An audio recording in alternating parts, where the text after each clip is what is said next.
that's what we're here for, to experience that not loving ourselves in order to do the process, to do the exploration and the self-reflection, to come to self-love. And that it's that experience and process that gets it deeper into our systems so that we're actually living it instead of it just being this mental idea we have.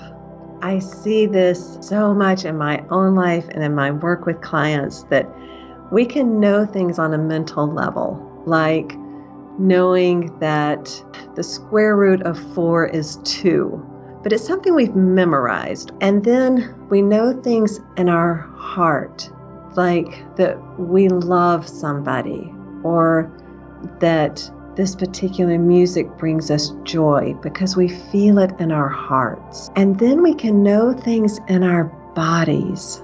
And when we know something on all 3 levels, so let me say a little bit more about the body. When we know something in our bodies, we act on it. Like we know in our bodies that ice is cold because we've experienced it. It's not something that somebody taught us in school and we recite. If it's hot outside, we reach for ice. Getting something on all 3 of these levels, mind, heart, body, is when we act on it consistently. Like I was saying with ice, you don't debate, is ice going to be really cold this time? You wouldn't take a workshop on proving that ice is cold. But when we worry about something, like, am I really going to be okay in this situation? It's because we don't know deeply on all our levels that we're going to be okay. And this experience of being in a body, having life here on earth, is a process of experiencing and deepening the knowings. When I first started on the spiritual consciousness paths and a lot of different healing communities, there was a lot of emphasis on, if you're familiar with the chakra system, the upper, like from heart up to head. It always felt to me like there was something missing. And especially in the last 5 to 10 years, I've been exploring more and more this whole sense of being embodied, because the emphasis was on getting enlightened, but something wasn't connecting for me.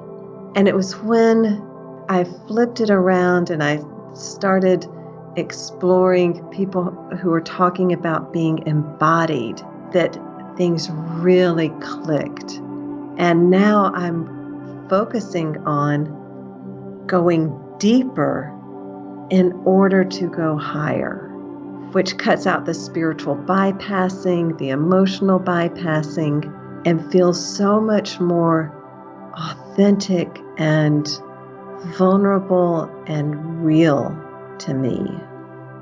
Our society doesn't know how to handle grief, and I certainly wasn't taught. I don't know anybody who was taught how to grieve before coming up to it. First of all, huge love to everyone going through this. It can be a really painful, lonely experience.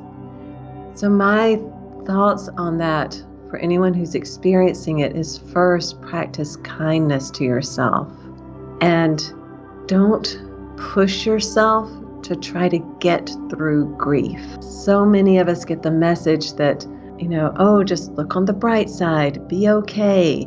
And until you go into the depths, that's inauthentic.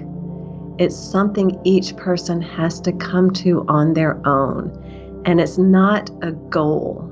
It's the natural result of being with the pain, of letting it break us open. Because it's not our hearts that break, it's the beliefs we've had, the clinging we've done, and grief of any kind, but especially with a death, is a call to let all of that break open and let our hearts break open.